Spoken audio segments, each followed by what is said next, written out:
Hey, how's everybody doing? I tried to record this morning and I actually did. I got all the way through it.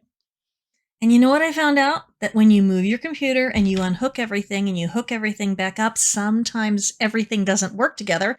And so I had a video, but I had no sound. And since you guys probably can't read lips all that well, I figured, I better do it again, especially on the radio, which is where most people listen to this. On the radio, it's really even harder to read lips. I sure can't do it. Heck, I sometimes I can't even understand what people are saying when they're in the same room with me and I can hear them. And I've got my puppy, Molly, in here, but she's being naughty Miss Naughty Face, and so she is in her crate over there. She just wouldn't calm down, and she's teething right now, and she decided to chomp on me. Yesterday she did that. She just gets hyper sometimes, and we're training her, but you know what? It doesn't happen overnight. Takes a while. And of course, I've had my new office here, and so everything's been kind of crazy, and I've been shampooing all the carpets in the house over the last week. So I haven't been able to train her like she's used to, and she's feeling neglected and frustrated. And so starting today, I had to get her back in the groove and things back to normal. And she's being a little bit goober-headed about it. And I got most of my books down here now and got all this. And there's concrete walls around me, which is nice because it means that we can't hear the sound coming from like the highway in front of my house where they have logging trucks and garbage trucks and farm trucks going by. And I was like having to record in the middle of the night just so there would be less to edit. So this is going to make my job so much easier. This is my son Andrew's room, or it was. He moved out. He's 23. And it was hard on me, but I like having my new office. And he was pretty surprised when he came down here because the walls used to be gray and there were holes in them that he put in because they weren't here when we moved in 7 years ago. But anyway, he's a grown-up now, so that's what grown-ups do. They move away. He's only 10 minutes away, though, so it's not that big of a deal. Anyway, today we've got an important lesson because it's about a part of the Bible that's really hard for people to read, and especially for girls. I mean, there's nothing fun about reading about Lot, the worst dad ever, okay? And especially when you're a girl. This is just really yucky. So anyway, let's get going. Hi, I'm Miss Tyler. Welcome to this week's episode of Context for Kids, where I teach you guys stuff most adults don't even know. If this is your first time hearing, or if you've missed anything, you can find all the episodes archived at contextforkids.podbean.com, which has them downloadable, or at contextforkids.com, where I have transcripts for readers, or on my Context for Kids YouTube channel, where I usually post slightly longer versions. All scripture this week comes from the MTV, the Miss Tyler version, and that's the CSB, the Christian Standard Bible, tweaked a little or a lot to make the context and the content more understandable for kids without having to read a whole chapter every week or more. Now, all you grown-ups, this is a very difficult chapter of the Bible, so I strongly recommend that you listen to or read my adult teachings on Genesis 19 and all of the context so that if your kids have questions that I can't answer here, you can be better equipped and armed to do it yourself. I'm very mindful about the age range of the audience here, and so I have provided a supplemental context teaching on all of the difficult and controversial issues concerning Sodom over on Character and Context, and it's linked in this transcript on contextforkids.com. I'm interpreting the chapter in line with the prophets Isaiah and Ezekiel, which is more appropriate for kids and not according to more modern popular teachings. I'm calling this teaching Lot, the worst dad ever. But Lot isn't the only terrible parent in the Bible. As far as dads go, King David comes in a close second, and as far as moms go, there was a queen of Judah named Athaliah, and she killed the whole royal family so that she could be queen after her son died. Whew, Mommy dearest. Fortunately, one of them escaped as a baby. I mean, they didn't escape as a baby. The wet nurse, the nanny, took them away. That would have been something if a baby had escaped. Anyway, there are a lot of parents in the Bible who made the mistake of playing favorites with kids, and that never went well either. But what Lot did in trying to protect his guests was so shocking that it's really hard to read, and sometimes it makes God look like he loves girls less than boys, when really it was just Lot being Lot all over again. Now today we're reading Genesis 19 verses 4 through 9. Before they, the angels in disguise, went to bed, the men of the city of Sodom, both young and old, every single one, surrounded Lot's house. They called out to Lot and said, "Hey, where are the men who came to you tonight? Send them out to us so we can know them." Lot went outside them, just outside the entrance to his house, and shut the door behind himself. He said, "Don't do anything evil to my visitors, my brothers. Look, I've got 2 young daughters. I'll bring them out to you and you can do whatever you want with them. Don't do anything to these men, because they're my guests and so I have to protect them." "Get out of the way," they said, adding, "This guy comes here as a foreigner, an alien, and now he's acting like a judge? Now we're going to hurt you way worse than we were going to hurt them." They came closer and started to press so hard against Lot that they were going to break down the door. Well, that couldn't possibly have gone any worse. Lot evidently thought that these guys, the neighbors he chose who he just called brothers, liked him a whole lot more than they actually do. Or that they at least might respect him, which they obviously don't. So we're going to talk about the dangers of being friends with bad people, but we're also going to talk about what a terrible father Lot is, and how badly girls were treated in the ancient world. This is going to be a depressing episode, but I want you to remember something whenever you're reading the Bible, and we say this a lot, right? The Bible tells us the truth, and so that means it talks about what did happen, which is not usually what should have happened. We already know that because Abraham has done some really awful stuff, and he will again in the very next chapter. Just because Abraham is God's choice to start a new family on earth doesn't mean that Abraham is always good, smart, honest, or trusting in God's promises. Well, for that matter, neither are Sarah, Isaac, Jacob, or David. They're all going to do rotten things as well as good things. Only God is perfect and truly good, which is why Jesus is perfect and truly good. God is the only real hero throughout the whole Bible. But we've already had problems with Lot in the past. Lot isn't wise or very generous. When he had the choice in Genesis 13 of what land he wanted and what land he was going to leave Abraham with, young Lot chose all the land up and down the Jordan River and left poor old Abraham with all the hills and rocks to climb with his sheep and goats. Not cool, Lot. So not cool. And then to make matters worse, he set up his tents outside Sodom, a wicked city with a wicked king. When he got kidnapped by the 4 kings and was rescued by his uncle, he still didn't leave, and now he's gone and decided to live inside the city. Peter, in a couple thousand years, will say that Lot was righteous because he was very upset about the behavior of the people of Sodom, but not upset enough to leave. It was good of Lot to take the 2 strangers, who were really angels, in for the night, but pretty much everything else he does is just one terrible mistake after another.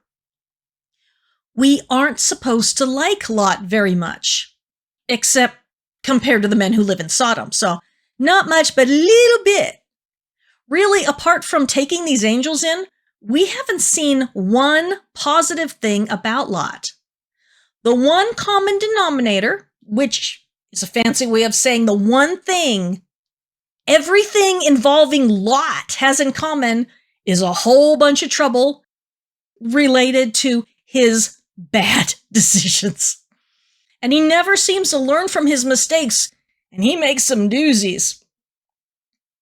Like we talked about last time, to invite people into your home and promise them safety in the ancient Near East, meant that you not only had to live in a place, but you also had to be accepted and trusted as someone who had the right to invite strangers inside the city walls. The men of Sodom don't seem to feel that way about Lot.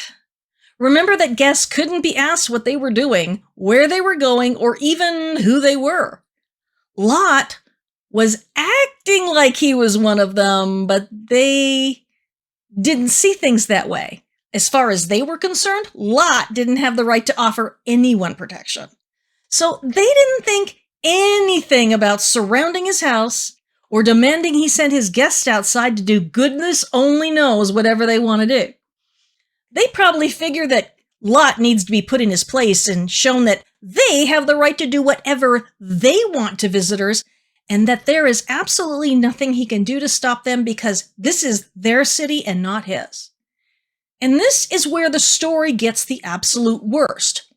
This is one of the most awful things you will ever see someone do in the Bible, and there are a lot of terrible things. Lot goes outside to talk with his neighbors, quote unquote, and tells them that he has invited the strangers in and promised them protection, so he can't go back on that without looking weak and shamed in front of his guest and his family. No man in the ancient world wanted to be shamed.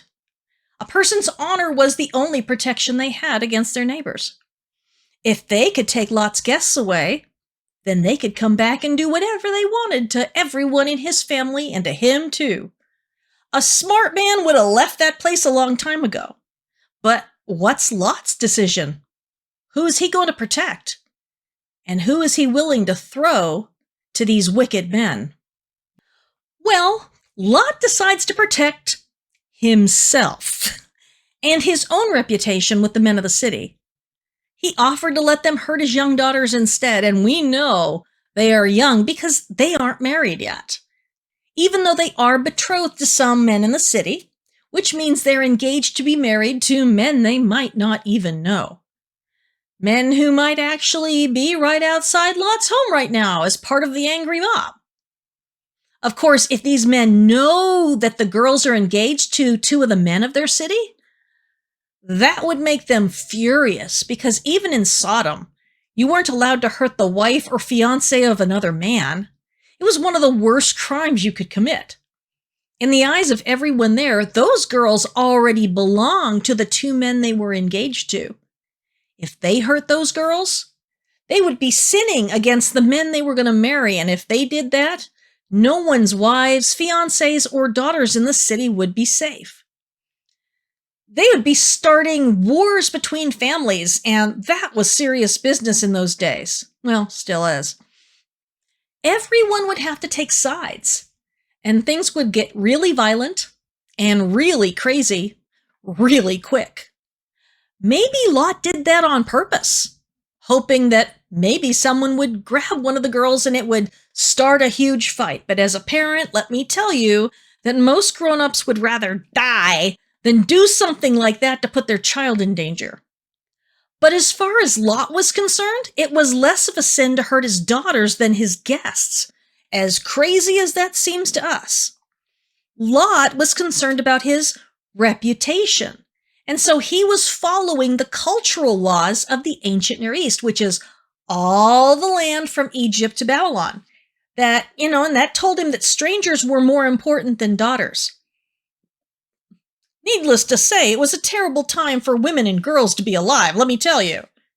Like I say all the time, this was the world that God wanted to change.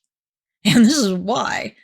This story tells us what happens when a whole city not only doesn't know our God, but also doesn't seem to care about anything right, good, or decent. How could Lot stand living there at all? Well, sometimes we get comfortable being around bad things as long as they aren't happening to us. Imagine being friends with a bully, but the bully is really nice to you. And so it only bothers you a little bit when your friend is being mean to the littler kids or the unpopular kids. Plus, You know that having a bully for a friend means that no one wants to mess with you, and even more than that, you know your bully friend thinks that being mean is an okay thing, and the people they are mean to, they figure they just deserve it. What will that friend do to you if you tell them that they aren't the great person they think they are? Well, they aren't going to be your friend anymore. When Lot told the strangers not to sleep out in the city square, he was telling his neighbors that he knew they couldn't be trusted. And even though they couldn't be trusted, no one wants to hear that they aren't just totally awesome people who are just doing what needs to be done. You know, there aren't many bad people in the world who really think that they're wrong. Everyone has their own reason for what they're doing, and they think their reasons are good ones even when they aren't. You know, that's why we all have to be careful, because when we think we're right is when we can be the most wrong. Do you think that High Priest Caiaphas and his buddies believed that they were evil for what they did to Jesus? Not a chance. They even said it was a good thing for Jesus to die because if they didn't get him killed, then they were going to have trouble with the Romans. Do you think that the people who were trying to trick and trap him with clever arguments or trying to get him to make powerful people angry enough to kill him thought that they were the bad guys in the story? No way. They just saw that everyone else was starting to follow Jesus instead of listening to them, and they wanted to stop him. They believed that listening to them was the same thing as listening to God. And I've known a lot of people like that. How about those Roman soldiers who beat Jesus, whipped him, made fun of him, pressed sharp thorns into his head, and nailed him to the cross? Well, they were having a great time. They hated being stationed in hot, miserable Judea where the people didn't act like normal Romans. And a lot of these soldiers were the Samaritans who hated the Jews for tearing down their temple on Mount Gerizim 150 years earlier. They believed that the strong should hurt the weak to keep them in line and scared and obedient.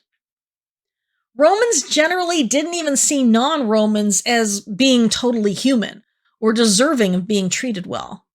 So, despite how awful it is to read about what happened to Jesus, the only person involved who ever seems to feel bad about being part of it was Judas, who sided with the bullies to get Jesus arrested in the first place, and he did it for the money. He sold Jesus because he thought he had good reasons.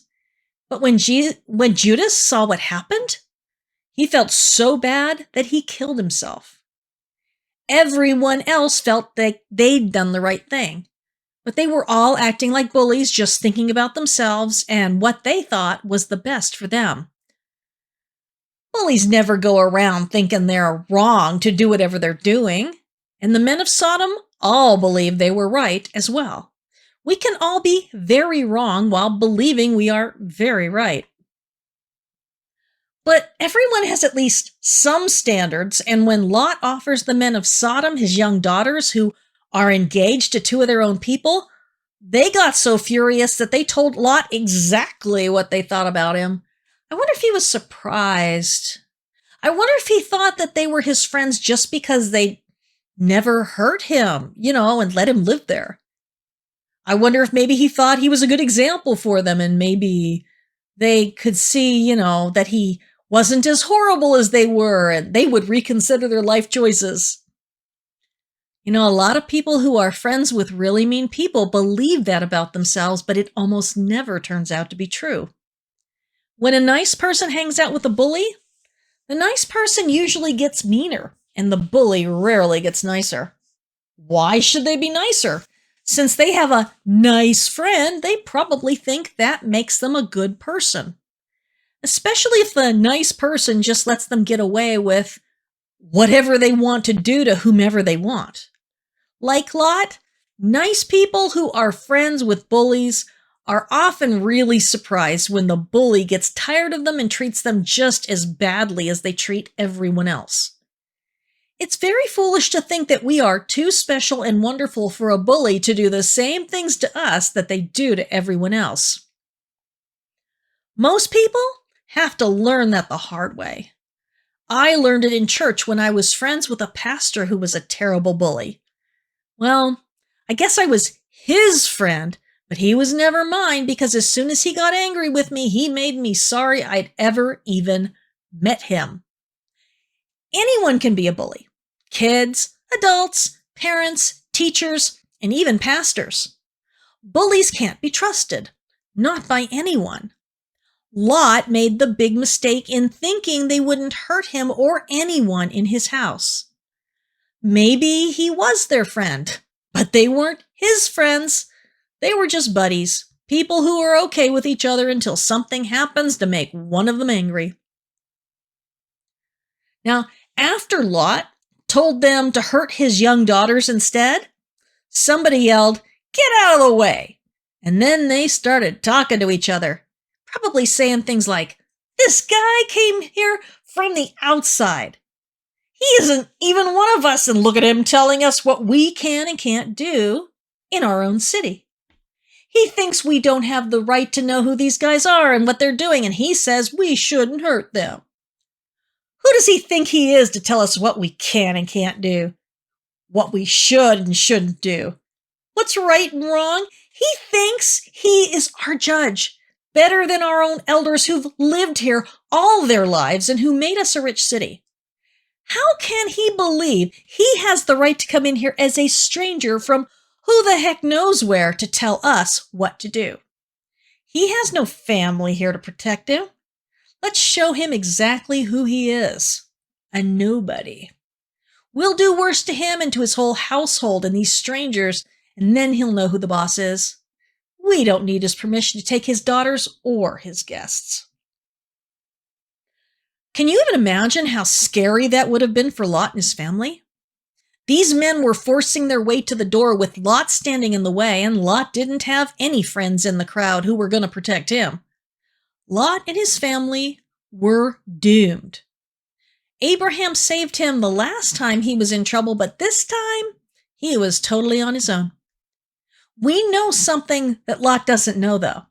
The two men in his house aren't actually men.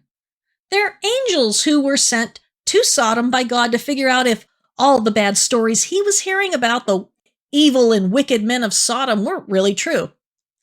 At this point in the story, it's safe to say that they've seen enough to know that all those people who were crying out were telling the truth. What we don't know at this point in the story is what the angels are going to do about it. We'll get to that next week. It's a very exciting story, but it's also just another chance for Lot to make some really bad decisions and to find out that nobody takes him seriously. There are a lot of examples in the Bible about people getting messed up with the wrong kinds of friends and ending up in big trouble. King Solomon's son Rehoboam, after Solomon died and he became king, had a choice between listening to the people who were suffering when his dad was king and some of his wise advisors or to his buddies. He made the wrong choice. Solomon started out as a great king who made good choices, but after a while, he wanted to build more and more stuff and palaces and temples for the gods of his hundreds of wives. So he took a ton of money from the countries around him and even forced his own people, God's people, to work as slaves doing all the building. And he taxed his own people too. So much that when his son Rehoboam became king, they begged him to have mercy on them. They said that if he was kind to them, that they would be loyal to him. Rehoboam first asked his older advisors what he should do, and they told Rehoboam to listen to the people and to cut their taxes and to stop using them as slaves so that they would follow him as king. But then Rehoboam listened to some people his own age who told him to be even meaner to the people than his dad was. If Rehoboam had listened to the wiser older advisors, he could have been a great king. But he listened to his buddies instead and told the people that he was going to whip them with scorpions and demand even more of them than his father had. Well, that was a big mistake because Israel was made up of 12 different territories, and 10 of them up and abandoned Rehoboam, made in their own kingdom. They made a new kingdom for themselves under a man named Jeroboam, and the kingdom was never whole again. All because Rehoboam decided to be a bully, and he had buddies who were telling him that was the right way to handle things. A lot of the people in the Bible had friends who shouldn't be listened to, but maybe the most surprising was a man named Job, whom God said was the best guy in the world. Job was rich and powerful and loved God and had many friends. But as soon as everything started going wrong for Job, really wrong, his kids all died, all his sheep and goats and cows died, and he lost everything except his wife. Well, his good friends started giving him some really bad advice and were acting like bullies. Bullies don't just beat people up. Most bullies use their words more often than they use their fists. Instead of being kind to Job, they started telling him that everything that had happened was entirely his own fault, and they started making up nasty stories about all the evil things that Job must have done to deserve it. And they just wouldn't stop no matter what until God yelled at them. Job kept saying, "Guys, I haven't done anything wrong. I haven't done any of these terrible things you're accusing me of." But every time Job told the truth, his buddies just got meaner and meaner. Not only were they accusing him of hurting people who couldn't protect themselves, but now they were calling him a liar and prideful and mocking him, which means they were making fun of him. As if Job's life wasn't bad enough, with his children all dead and all his stuff gone and covered from head to toe in painful, open sores. Now the people he thought were wise and he believed were his friends were making fun of him, and worse.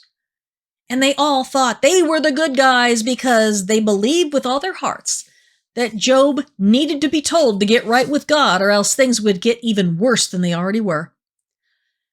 Sometimes we can be so convinced that we're right that we think everything we do is totally okay. But they were all wrong, and God told them so. We can even look at Jesus' disciples and his own brothers. Of course, Jesus knew about his disciples, and he knew they weren't perfect, and he wasn't ever going to take their advice on anything because they gave super bad advice. They told him they wanted to call down fire from heaven on the Samaritans just because they disagreed with Jesus about where the Passover should be celebrated. Peter told Jesus not to go to Jerusalem for Passover if the chief priests, scribes, and elders were going to have him killed. One of them, probably Peter, chopped off the ear of one of the servants of the high priest, and Jesus told him to put away his knife, which was probably the one he carried to slaughter the Passover lamb the day before. The disciples weren't really known for being the best judges about what was right and what was wrong. They were just normal people like us, and mostly they were kids. Now, I love you. I'm praying for you, and I want you to always be very mindful to think very carefully about who you think your friends are. Are they really your friends, or are they just your buddies until they get mad at you? Are they kind people, or would you be scared to talk to them about the things they're doing, if they're doing bad stuff? How do your friends treat other people? Do they get you into trouble, or are they good influences? It can feel kind of good to have bullies on our side, but the truth is that bullies aren't really on anyone's side except for their own. And Lot found that out the hard way. Next week, we're going to see what happens as the men of Sodom are trying to break down Lot's door.